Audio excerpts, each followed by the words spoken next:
Have you ever looked up at the night sky and felt a sense of wonder? A feeling that you are part of something vast, something grand? We are on a journey, all of us. A journey through space and time aboard this spaceship of the imagination. But what if this journey, this reality, is not what it seems? What if the stars, the planets, and even you and I are part of an elaborate program? This is one of the biggest questions we can ask. Are we living inside a computer simulation? It sounds like science fiction, yet some of the most brilliant minds on our planet are seriously considering this very possibility. So come with me. Let's explore this mind-bending idea together. The simulation hypothesis proposes a startling concept. It suggests that our entire universe, from the smallest atom to the largest galaxy, is an artificial reality. Imagine a video game, a game so advanced, so detailed, that the characters inside it do not know they are just code. They believe their world is real. They have thoughts, feelings, and aspirations. The simulation theory suggests we might be those characters. Our world could be a sophisticated simulation created by a far more advanced civilization. Think of it as the ultimate virtual reality experience. One so perfect, we have no idea we're even wearing the headset. This is not just a modern curiosity fueled by our digital age. The question of reality's nature is an ancient one. For thousands of years, philosophers and thinkers have gazed at the world and wondered, is this all there is? Is it even real? They didn't have computers or video games to frame their questions. But the core doubt was the same. They used logic and reason to poke at the edges of perception. They questioned the very senses we rely on to understand our existence. This deep-seated skepticism is a hallmark of the human intellect. It drives us to explore, to question, and to seek the true nature of the cosmos. The idea can be unsettling, even frightening, to think that our deepest emotions and most profound discoveries might be nothing more than programmed events. But it can also be empowering. It places our existence within a grander, more mysterious context. If we are in a simulation, who are the simulators? What is their purpose? Are they benevolent scientists, cosmic artists, or just a kid in a higher dimension playing a game? The questions are as limitless as the universe itself, and asking them is what propels us forward. It is the engine of science. It is the spirit of cosmic discovery. Long before we had microchips, the great philosopher Plato asked us to imagine people living in a cave. They were chained, facing a blank wall. All they could see were shadows cast by a fire behind them. For these prisoners, the shadows were their entire reality. They would name them, study them, and believe in them completely. Plato wondered what would happen if one prisoner broke free and saw the true world outside. He argued that our perceived reality might be just like those shadows, a mere reflection of a truer, more perfect world that we cannot see. This allegory of the cave was an early form of the simulation hypothesis, a profound questioning of the world presented to our senses. Centuries later, in the 17th century, the philosopher René Descartes took this doubt a step further. He sat by his fireplace and engaged in a radical thought experiment. He famously said, "I think, therefore I am." But how did he get there? He imagined an evil demon, a powerful being whose sole purpose was to deceive him. This demon could be faking everything: the chair he sat on, the warmth of the fire, even his own body. Descartes stripped away every belief until he was left with one undeniable truth. The act of doubting itself proved that he, as a thinking thing, must exist. He was questioning his reality, much like we question ours today with the language of computers and code. We see these philosophical questions brought to life in our modern myths, our movies. Think of the film The Matrix. The main character, Neo, discovers his entire life has been a lie. He is living inside a detailed computer program designed to keep humanity under control. The real world is a dark, desolate place. This story powerfully visualizes the simulation hypothesis. It makes us ask ourselves, if we were offered a red pill to see the real world, would we take it?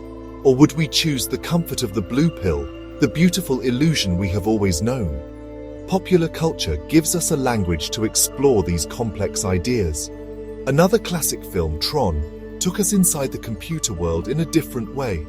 A programmer is physically transported into the digital realm he helped create. He must navigate a world governed by the rules of software. These stories are more than just entertainment.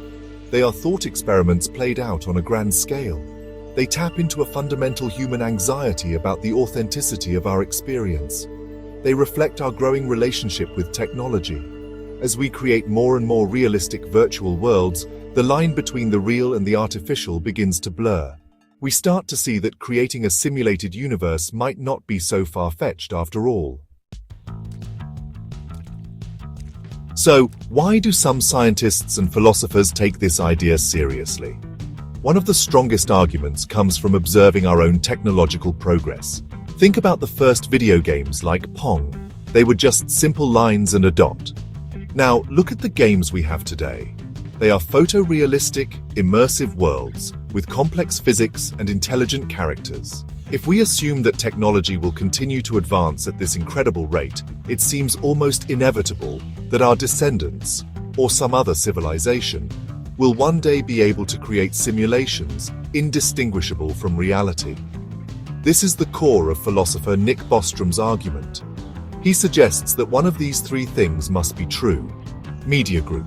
Crumbling futuristic city with digital static. Simulation shut down on a digital control panel at stock at a distribute_equally. Either civilizations go extinct before reaching this technological maturity, or they lose interest in creating simulations, or we are almost certainly living in one.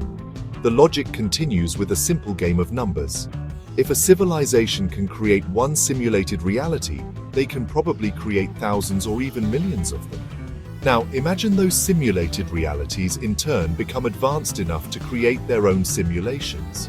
This creates a cascade, a pyramid of realities, with one base reality at the top and countless simulated layers underneath. If this is the case, statistically speaking, where are we most likely to be? The odds would be overwhelmingly in favor of us being in one of the countless simulations, not the one and only base reality. It's a matter of probability. The number of simulated beings would vastly outnumber the number of real beings. However, there is plenty of room for skepticism. The most glaring counter-argument is the complete lack of physical evidence.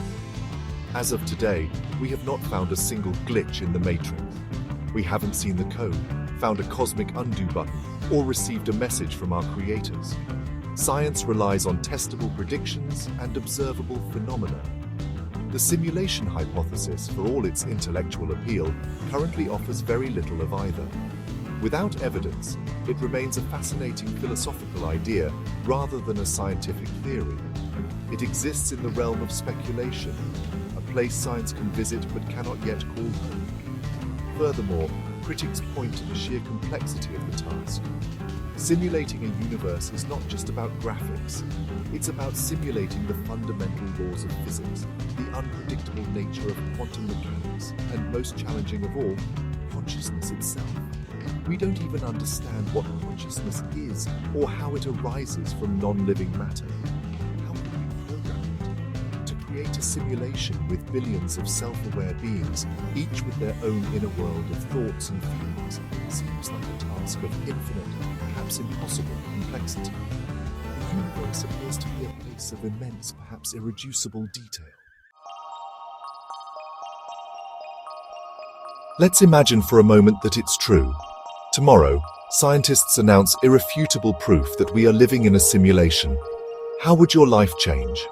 Would your goals and dreams suddenly seem meaningless? Would love, joy, and sorrow feel less real, knowing they might be products of an algorithm?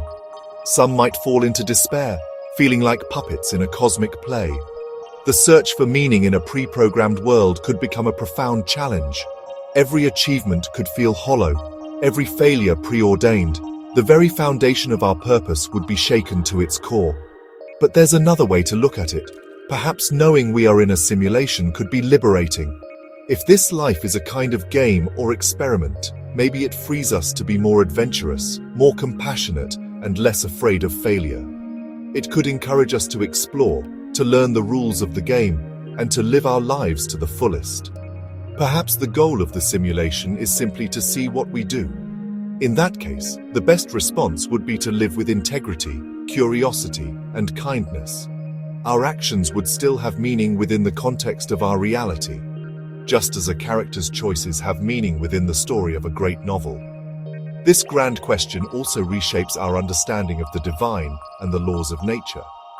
The programmer could be seen as a kind of God, the creator of our heaven and our earth.